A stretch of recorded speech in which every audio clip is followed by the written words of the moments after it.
Hey everyone, Georgie here with Ukraine Matters. Today we're going to have a discussion video. If you're looking for a map update, check out my previous video from yesterday where I covered the situation on the front lines. But today we're going to be covering the news that maybe map is not going to help us that much. And first I want to follow up with some of the things that we've talked about before. And as I told you, I'm bringing you both the good news and the bad. And when we were having a stream just recently, I brought you the bad news that the big explosion that we observed a couple of days ago in the western side of Ukraine was actually Russians hitting an ammunition storage. It was deducted because the explosion was quite big.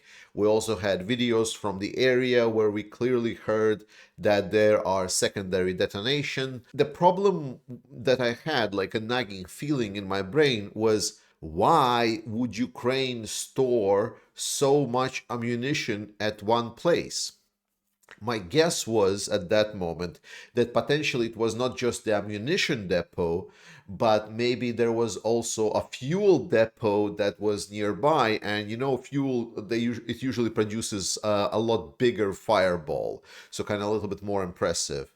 However, now we find out that the actual target of that and what got struck was actually just old ammunition from the Soviet times that was set to decommission. They had basically a long-term storage of the old Russian aviation, Soviet aviation bombs, for which Ukraine has little to no use. Thankfully, I know that some of you have been worried about whether or not this will impact the counteroffensive, and the answer is it won't. Then the second big story that we need to cover is obviously there was a massive attack on Kiev trying to target the Patriot missile defense system. Firstly, to rebuttal whatever anyone says about the fact that Patriot system got hit and destroyed on the Russian narratives, if they're saying that, then the people have no idea what they're talking about, because kind of the biggest thing that was the proof of Patriot system being destroyed was a video posted by the pro-Russian sources where there was a flash of light in proximity to the area where the missiles that were shot by Ukrainians, the anti-air missiles, were shot. And this kind of reminds me, if by any chance you're Ukrainian and you're watching my channel, do not film the work of the anti-air systems in your local area. Do not post those videos online. Do not do that. You're endangering life of your compatriots, you're endangering potentially your own life, and you're decreasing chances of Ukraine to win. Patriot missile system is what it just says in the name. It's a system. It's not just one element of the Patriot missile system that are present at the same space. They can be up to multiple kilometers apart in between each other. The most notable parts of that system are the command point and the radar. Those two things are very, very sensitive and quite expensive to retrieve. Either even if it was hit, it was hit apparently already the launching station of the Patriot battery, and that launching station potentially was already empty because we didn't see sparks flying in, we didn't see any kind of secondary explosions or anything like that. So there was a lot of things to consider because the proofs were not there that the Patriot missile system has been destroyed.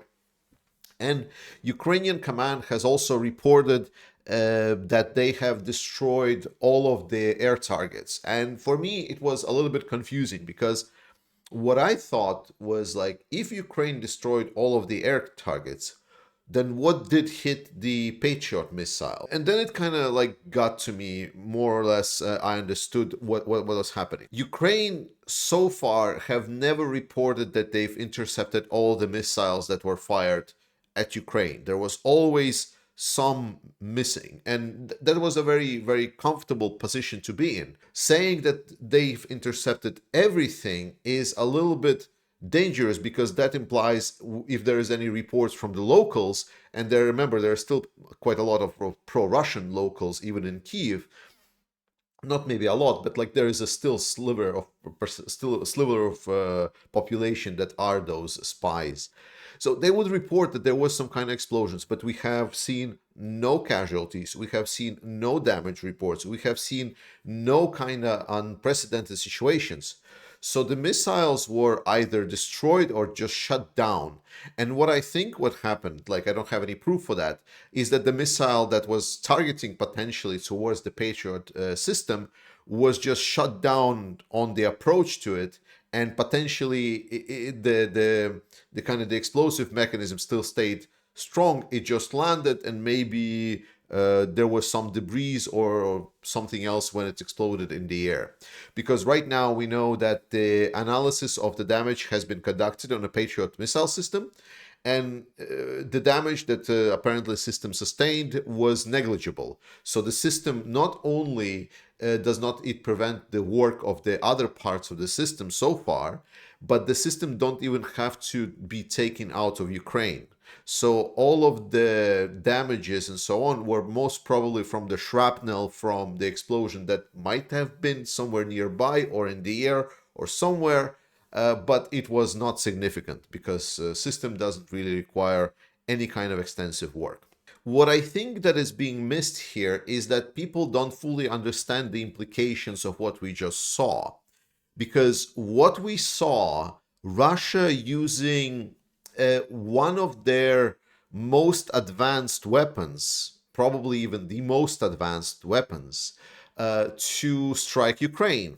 And Ukraine has been using a system that is quite popular in the West and has been in the West, used in the West for a while, and it worked quite well against this system. And this is important because Russia has been investing in the missile technology for multiple decades. It was always Russia, like they didn't have like aviation, they didn't have a lot of ground force might and so on. It was always saying we have a lot of really advanced weaponry in our missile technology. So, for example, if we would need to deliver nukes anywhere, then we would able to strike you. We would go around all of your defense systems, and we would strike you with nukes. So what we witnessed is we saw complete devastation of the part of the Russian Federation that was not yet exposed, and that is the rocket forces or rocketeer forces. I don't know. Because for some reason people were still considering, oh, look at the Russian army. Their ground army is so shit. Oh my God, look at the Russian army. Their navy is so shit. But all of these people were like, yes, yes, yes, Russian army, but nukes. They have nukes. Shit. What to do? Oh my God, now Russia is scary again. So yesterday, well, not yesterday, but when that happened, we witnessed the complete obliteration of this fear from Russian power, because even our older systems like Patriots has shown themselves to be effective against a massive. It was the Kinjal missiles. To put it in a perspective, it's in total Russia was supposed to have about 80 of them. So let's say, because they did launch a couple of them to Ukraine before, so let's say there were about 660 of them left. So Russia used like 10% of their advanced advanced rocket powers that are supposed to be unstoppable for the Western systems, and a single battery of a Patriot missile system was able to intercept everything. Yes, at the final stage, some elements were able maybe to reach that system because it wasn't just the Kinjal, it was a lot of the other fake targets, drones, it was also caliber missiles from the sea. So it was a very short period and very intense fight. But 10% of your most advanced weaponry in one shot, and to end it all with a scratch, roughly saying, on one of the launchers. If that is not pitiful, then I don't even understand what is. because this means that while maybe Russia has the nukes, that means that the whole scary thing that we had about, oh my God, nukes, it still needs to be delivered. And the Russian delivery method is missiles. And these missiles are intercepted by even older and verified the air defense systems. And I'm not even talking about the newer developments that Ukraine just does not have. Russia is not scary anymore. Russia cannot do anything. Russia can barely scratch the paint on some of the on the few good weapons that the US and allies have delivered to Ukraine.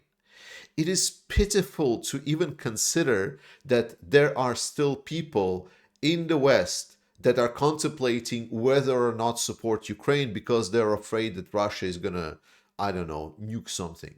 Because not only Russian missiles will not be able to lift off the ground because there is a full knowledge of where anything that is radioactive is stored and moved in Russia, and secondly, because those missiles apparently are already all accounted for and will be intercepted.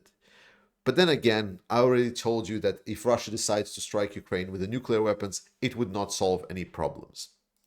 And the things just got even worse for Russia than when we go further down the week, because Ukraine got long-range weapons. Ukraine got Storm Shadow missiles, and now France is also saying we're going to deliver also long-range missiles. So the floodgates, as with any other weaponry that we had before, has been open.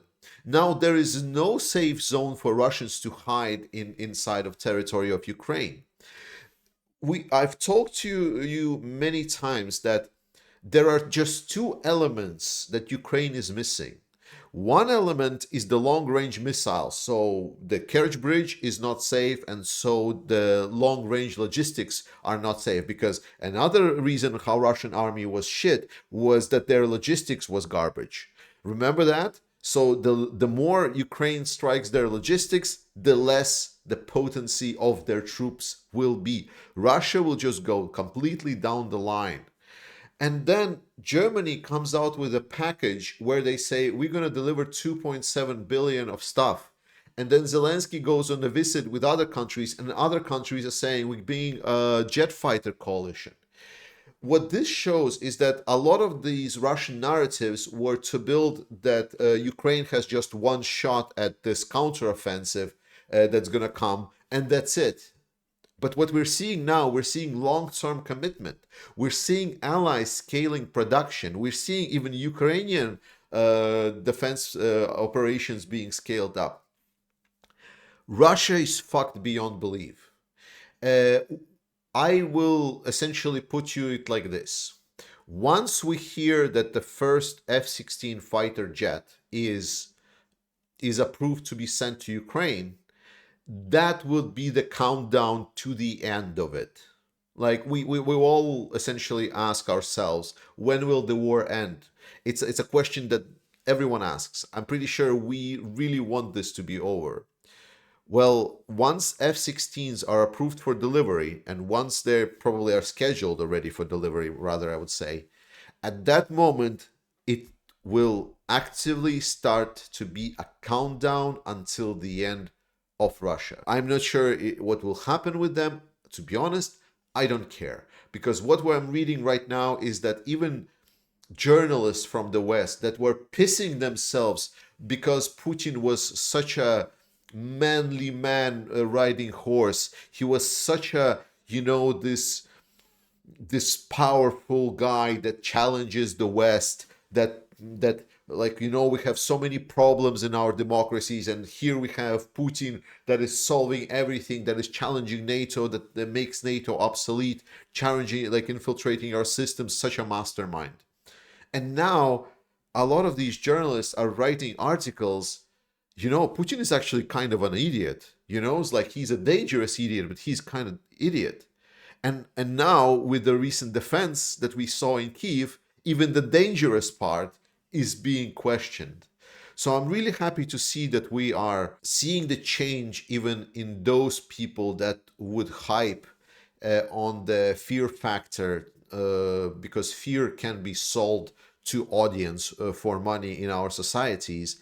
And I'm happy that finally we're seeing Russia for what, for example, Baltics see them as a backwards country, a technologically regressed country with dumb population that squeezed out all of their intelligence, that has generals that were and the army command where the only important factor is not any kind of creativity or brain power but loyalty to the person above him. And that is systematic disaster for everything. If Russia would not execute on this aggressive war and start killing people, I would be even sad for what's the future gonna be for civilians in Russia, because as they are right now laughing whenever Ukrainian cities get struck, whenever Ukrainian women and children get displaced and killed, this is gonna all come back to haunt them in years, decades, potentially even multiple decades to come. Thank you so much for watching this, guys. I love you all. Remember that you should go down, help me with a supply of truck to the armed forces of Ukraine. Slava Ukraini, and I'll see you guys next time. Здоров'я. Я командир другої роти 6-го ОСБ. Наш підрозділ боронить східні рубежі нашої країни. Підрозділ потребує автомобіля типу пікап для підвозу БК на передову, також для вивозу хлопців на позиції. Я звертаюсь до 69-ї сніфінг бригади та глядачів Ukraine Matters